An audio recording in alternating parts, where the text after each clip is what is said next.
That sounds great. Said no audiophile ever in the history of audiophiles. 10 mistakes, blunders, uh-ohs that audiophiles, hi-fi enthusiasts tend to make. Of course, I've never made any of these mistakes. And I hope that with these 10 things, you guys might be inspired and you guys might not make the same mistakes that I have made. More than once or twice in some situations. Today's video is being sponsored, which is totally awesome. I want to thank Worldwide Stereo for sponsoring today's video. For those that aren't familiar with Worldwide Stereo, you can actually check them out at worldwidestereo.com. They have free shipping, they have 60-day returns, and their website is beautiful. It's easy to navigate. Not to mention, they do sweepstakes. I'm checking out their site right now, and you can enter to win the Macintosh RS200 wireless loudspeaker. I'm gonna sign up right now. They have 2 locations in Pennsylvania. I'll leave the links down below for those 2 locations and their phone number. You guys can reach out to them if you're interested in doing business with them. Right now, they are actually clearancing out a lot of inventory, up to 75% off holiday deals. So certainly check out the website, bookmark it. You guys know the drill. And Worldwide Stereo, thank you so much for sponsoring this video. We certainly do appreciate it. All right. Number 10, speaker stands come in all shapes and sizes. The advice that I'm about to give to you does not pertain to every single speaker stand out there, but it does pertain to a lot of speaker stands. If you're buying a speaker stand that is hollow, meaning that it has a cavity on the inside and there is nothing but air, please listen to me. Please do not make the mistake of setting your bookshelf stand mount speakers on top of those and just playing them and thinking that everything is gonna be okay. Filling those stands with sand, with kitty litter, with even rice is always a good idea. Actually, hold on a second.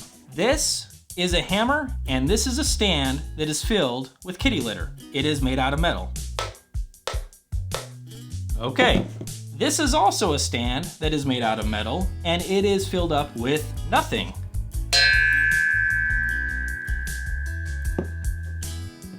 That sounds great. Said no audiophile ever in the history of audiophiles. Ugh. Alrighty, so I think I've made my point there. Yeah, if you buy stands, make sure that you fill them up with something. Again, like I mentioned before, you can use sand, you can use kitty litter, or you can go ahead and use rice, uncooked rice. Listen to me. Do not cook rice and put them in your speaker stands. That will do nothing but make a huge mess. And that's not, I wonder if that would improve the sound. Huh, all right, I got my notes here. Number 9, speaking of speaker stands, get the right height. And this might seem like a no-brainer, but all too often I get emails, I get questions coming in saying, how do I know what kind of a height of a speaker stand that I need? How do I tell? What advice do you have for me, Ron? Well, my advice is pretty simple. You might need some help with this. Have somebody with a tape measure as you're sitting down at the listening position. Figure out where your ear is in terms of how high it is up off the ground.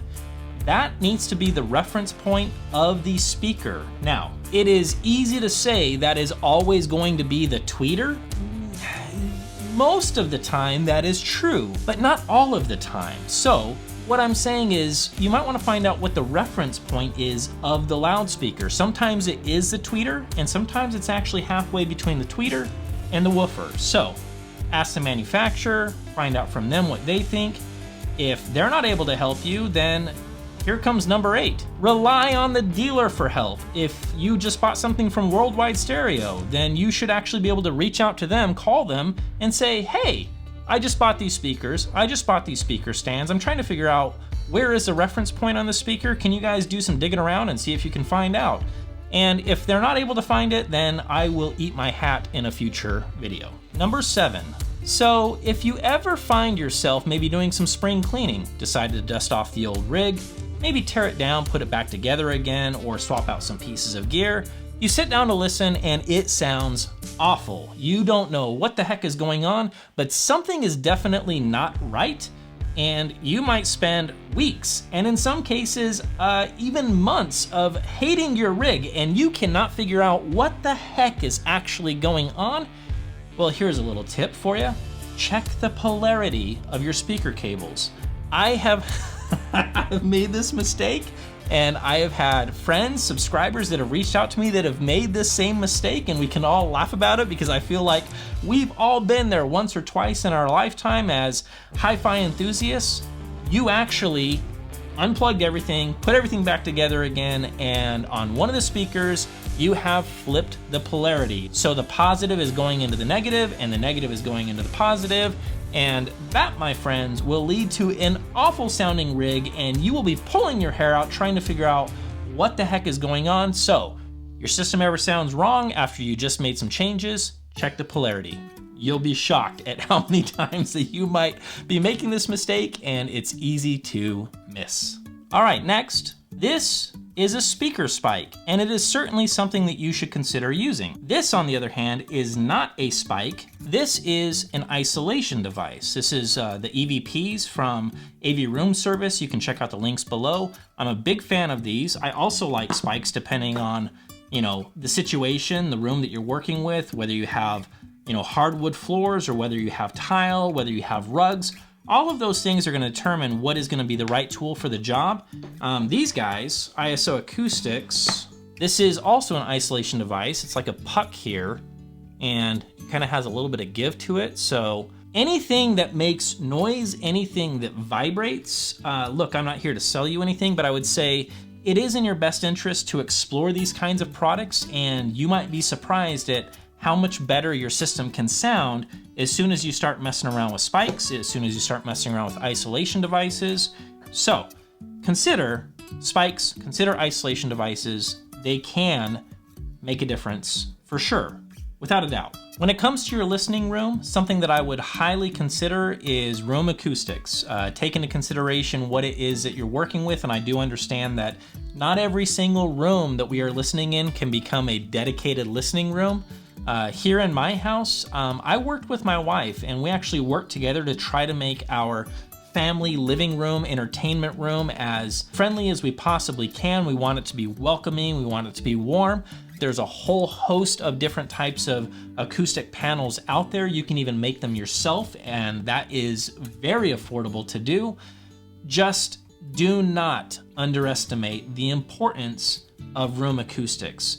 All right, so here's one. Real quick tip. Before buying gear, buy new music. And what I mean by that is we might be listening to the exact same music every single time. We get bored of that music and we're thinking, oh, I've heard all this stuff a million times and my system isn't sounding any better. I need to replace something. Listen, that might be the case. That might be the case. But what I would encourage you to do is buy new music before you make that decision, because it's been my experience that once I start diving into new music and exploring new music, I hear my system in a whole new light, and I appreciate it even more as I'm starting to dive into new music and to explore new music. So that is certainly something that I would absolutely recommend. All right, so one of the biggest mistakes that I see over and over and over again is speakers are just simply too close to the walls. Get them away from the walls. I'll leave a tutorial down below. It's going to be the Secrets to Soundstage Revealed. I did it in a previous video for Frequency Friday.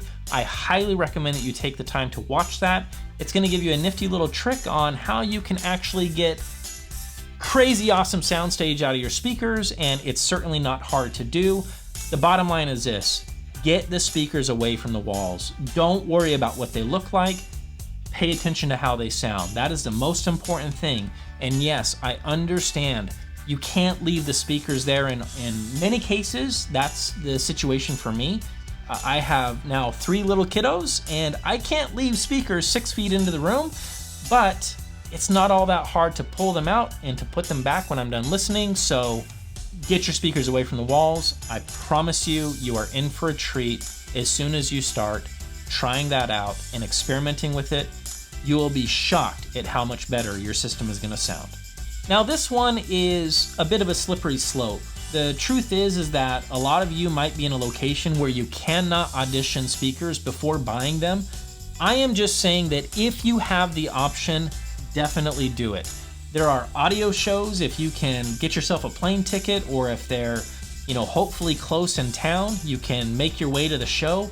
That is a fantastic way to at least experience the gear to some degree. Granted, these are in tiny little hotel rooms, and unless the manufacturer is really working hard and bringing in room acoustics, it's hard to get fantastic sound out of those rooms, but it will at least move you into the right direction. So, bottom line is this: try to audition to speakers before making the purchase. Last but not least, and this is, I think, the most important, it is number one on my list, pay attention to reviews. Pay attention to what reviewers have to say about things. But at the end of the day, listen to me. Trust your ears. I cannot convey this enough. It is the most important tool that you have in your bag of tricks, is your own ears. I can't tell you whether or not you're going to like a speaker, and I'm not going to tell you whether or not you're going to like a speaker. I can tell you about my experience. I can tell you based on my taste in music.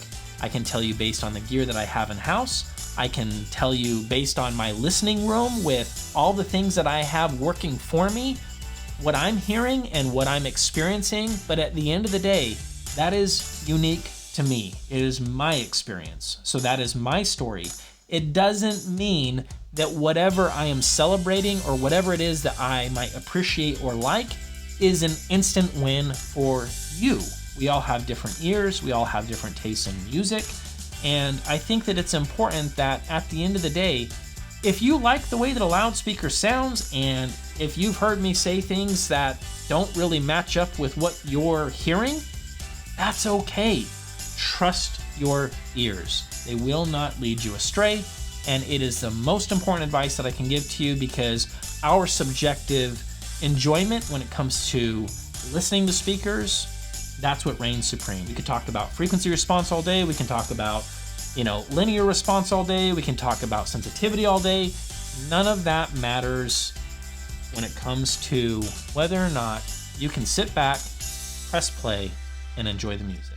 Thank you so much for stopping by. I certainly do appreciate it. I had a lot of fun doing this one. If you enjoyed this video, give it a thumbs up. Leave your comments down below. If you have recommendations or suggestions for videos that are going to be like this, then please, by all means, let me know. And yeah, what about you guys? What are some of the mistakes that you have made? Join in on the conversation, comments down below, and we will see you guys in the next video.